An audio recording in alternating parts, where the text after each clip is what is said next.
అత్తయ్య, పొద్దు పొద్దున్న ఎక్కడున్నారు? నన్ను అడిగితే నేను పెట్టించేదాన్ని కదా కాఫీ. అలాగే.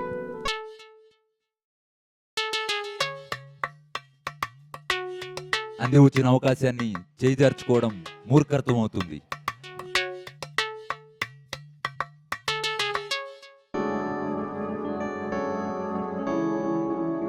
కానీ ఇప్పుడు ఆ లోటు లేకుండా పోయిందని చాలా సంతోషపడుతున్నారు.